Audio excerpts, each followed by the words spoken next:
ಬಂದಾಗಿ ನಡೆದನೆ 2.5 ವರ್ಷ ಯಾವಾಗ ಕಂಪ್ಲೀಟ್ ಆಗ್ತಂತ ಡಿ ಕೆ ಶಿವಕುಮಾರ್ ಟಾವೆಲ್ ಹಾಕಿ ಕುಂತಿರು ಒಂದು ಚೇರ್ ಮೇಲೆ.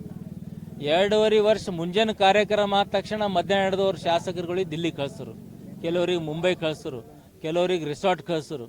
ನಿನ್ನೆ ನೋಡಿದೆ, ಮಾಧ್ಯಮದಲ್ಲಿ ನೋಡಿದೆ, ನಿನ್ನೆ ಒಂದು 16-20 ಶಾಸಕರು ದೇವನಹಳ್ಳಿ ಏರ್ಪೋರ್ಟ್ ಹತ್ರ ರಿಸಾರ್ಟ್ದಲ್ಲಿ ಡಿನ್ನರ್ ಮಾಡ್ತಾ ಇದ್ದಾರೆ. ಬೆಳಿಗ್ಗೆ ನೋಡಿದ್ರೆ ಉಪಮುಖ್ಯಮಂತ್ರಿ ಮುಖ್ಯಮಂತ್ರಿ ಮನೆ ಲಂಚ್ ಬ್ರೇಕ್ಫಾಸ್ಟ್ ಮಾಡ್ತಾ ಇದ್ದಾರೆ. ಇಲ್ಲಿ ಜನರಿಗೆ ಒಂದು ತಿಂಡಿ ಸಿಗ್ತಾ ಇಲ್ಲ, ಒಂದು ಹೊತ್ತು ಊಟ ಸಿಗ್ತಾ ಇಲ್ಲ, ಬ್ರೇಕ್ಫಾಸ್ಟ್ ಮಾಡ್ಲಿಕ್ಕೆ ಅನ್ನ ಸಿಗ್ತಾ ಇಲ್ಲ ನಮ್ಮ ರೈತರಿಗೆ, ಪರಿಶಿಷ್ಟ ಜಾತಿ ಪರಿಶಿಷ್ಟ ಪಂಗಡದವರಿಗೆ. ಇಲ್ಲಿ ಇವರು ಅದರಲ್ಲೇ ಬ್ಯುಸಿ ಆಗ್ಯಾರ. ಈ ಸರ್ಕಾರ ನಡೆಸ್ರಿ, ಜನರು ಸರ್ಕಾರ ನೀವು ನಡೆಸ್ರಂತೆ 135 ಸೀಟ್ ಗೆದ್ಸಿದೆ. ಎದಕ್ಕೆ? ಒಂದು ಒಳ್ಳೆ ಸರ್ಕಾರ ಆಡಳಿತ ಮಾಡ್ತೀರಿ, ಜನರಿಗೆ ಒಳ್ಳೇದಾಗ್ತಾ ಅಂತ.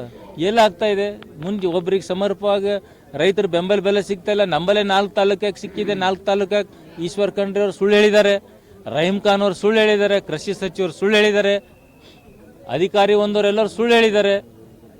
ಒಟ್ಟು ರೈತರಿಗಿನ 4 ತಾಲೂಕಾಗಿ ಬಂದಿಲ್ಲ. ಇವಾಗ ಬರ್ತದೆ, ಅವಾಗ ಬರ್ತದೆ. ಮತ್ತೆ ಈಗ ರೈತರಿಗೆ ಇಡೀ ರಾಜ್ಯದಲ್ಲಿ ಅಭಿವೃದ್ಧಿ ಕೆಲಸ ಆಗ್ತಾ ಇಲ್ಲ, ವೇಗವಾಗಿ ನಡೀತಾ ಇಲ್ಲ.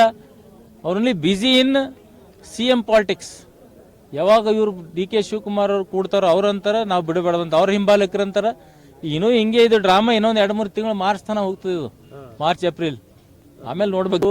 ಪಾಪ ಸಿದ್ದರಾಮಯ್ಯನವ್ರದ್ದು ಏನಿದೆ ಒಂದು ಕನಸಂದ್ರೆ ಅದು ದೇವರಾಜ್ ಅರಸರ್ದು ರಿಕಾರ್ಡ್ ಮುರಿಬೇಕಲ್ಲತ್ತಾರ. ಪಾಪ ಡಿ ಕೆ ಶಿವಕುಮಾರ್ ರಿಕಾರ್ಡ್ ಹ್ಯಾಂಗ್ ಮುರಿತೀನಿ ಅಂದ್ರೆ ಅವ್ರು ನೋಡಕ್ ರೆಡಿ, ಅವರು ಹಿಂಬಾಲಕರು. ಅಲ್ಲಿ ಕಾಂಪಿಟೇಷನ್ ಅಲ್ಲಿ ಬಂದದ್ದು. ರಿಕಾರ್ಡ್ ಅವ್ರು ಮಾಡ್ಕೊಡಲ್ಲ, ನಾ ರಿಕಾರ್ಡ್ ಮಾಡ್ತೀನಿ ಅಂತ ಇವ್ರಲ್ಲತ್ತಾರ. ಅದಕ್ಕೆ 30ನೇ ತಾರೀಕು ಡೆಡ್ ಲೈನ್ ಅದ ನೋಡ್ರಿ.